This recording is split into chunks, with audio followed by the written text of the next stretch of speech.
लाश की तलाश में रबड़ बोर्ड आज नदी में 4 दिन से घूमता थे और आज सरयू नदी में दूसरी मौत भइल पानी में डूब के मरल लोगों की कहानी सुन के दिमाग सन्न रह जाता था। वीडियो के लास्ट देखो बताओ तने पूरा कहानी तो लोग सुबेरे के लगभग बजे तक 11 हम बना धरनो के लेके नकियावा स्कूल पढ़े होते हुए निकल बन बरज की नकियावा फील्ड आज खाली पड़ल बा। कोई जमाना रहे पर 67 को लेकर दमस तैयारी वाला जो ना 7-8 लोग भर्ती हो भइल बा फौज में यूए नकियावा जावा के जने डूब के मरल बा नदी में। धर्मो प्रसाद नाम रहल उनको अपना माई दे के इकलौता लइका रहले हो, लेकिन उनका तन से 2 लड़की एगो लड़का जन्मल रहले, लेकिन यो लड़का का सहारा तुर के चल गेले नदी में। अब ये छोटी मुखी मंदिर में हनुमान जी विराजमान वाले के देख के निकलत नदी की ओर क्योंकि आस्था का केंद्र बाटे जो नेति मुखी हनुमान जी की मूर्ति के विराजमान के लिए भाई जो हम अपन आई गाड़ी के लेके आगे आइल बने जहां देख सकता है साधु बस खड़ा बाटे जो बरहज से मधुबन होते हुए मऊ जाला और फिर शाम तक यही जा जो नमन खातिर बहुत सुलभ साधन है। देवारा में बस जब से चल रहा तब से हम देवरहन खातिर बहुत सहारा हो गल बाटे, नहीं तो लोग बहुत परेशान होता जगह गाड़ी घोड़ा नहीं रहल। हम अपन धन्नो के फुल स्पीड में खेते हुए पहुंचे बा नदी किनारे जहां देख सकता है भीड़ लागल बाटे और यही जायल बने हमारे धन्नो के मालिक धन्नो हमसे अब जुदा हो जाए तो ई वाले अमन बबुआ जो धन्नो के मालिक वाले और इनका साथे आइल वाले मनीष और अमन बाबू। लेकिन यार धन्नो आज जुदा होता है देख के बहुत इमोशनल होता नहीं काहे की गाड़ी खाली गाड़ी ना रही हमारे संगे इनका बहुत याद जुड़ल बा। बहुत सारा ऐसा वीडियो वायरल भइल भी है जने में हम लेके गाड़ी चलौले बन, लेकिन कोनो बात नहीं खेजे कर धन बाटे ओके देवही पड़ी धन्नो के देवही खातिर आइल ने बहुत नदी किनारे जो अनोल से मुलाकात भइल बा। धन्नो के देहले के बहाना अनोल से मुलाकात हो गइल बा नदी के किनारे आधा 1 घंटा खूब फुल मस्ती मजाक करमी जब मजा हुए भले हमारी गांव का अकेलू माफिया बेटा गए यही जो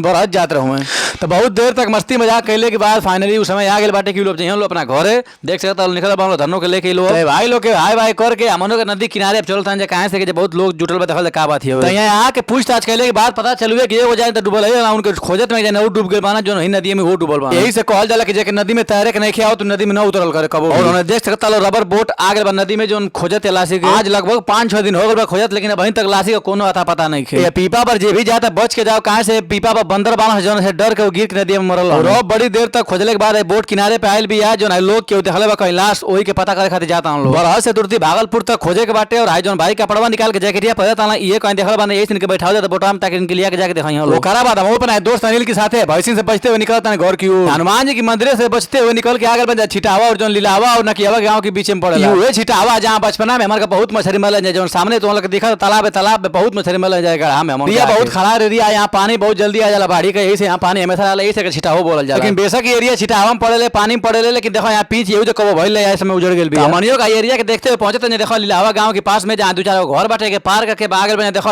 पलकदारी स्कूल के लग गए और अब लीलावा गांव से नकियावा गांव के निकलता है वो पीछ भी है जो बरहज से सुगीचरी होते हुए मधुबन जाले और अब हमारियों का नकियावा की जिला केसरी श्री रामचंद्र जी पहलवान की मूर्ति से होते हुए निकलता है नकियावा स्कूल नकियावा 3 मोहानी से होते हुए आगे बन प्राइमरी स्कूल पर देख सकता हूँ जहाँ लाला की पूरा बागेश्वरी HP गैस एजेंसी के देखते हुए पहुंच गए बन अपना घर।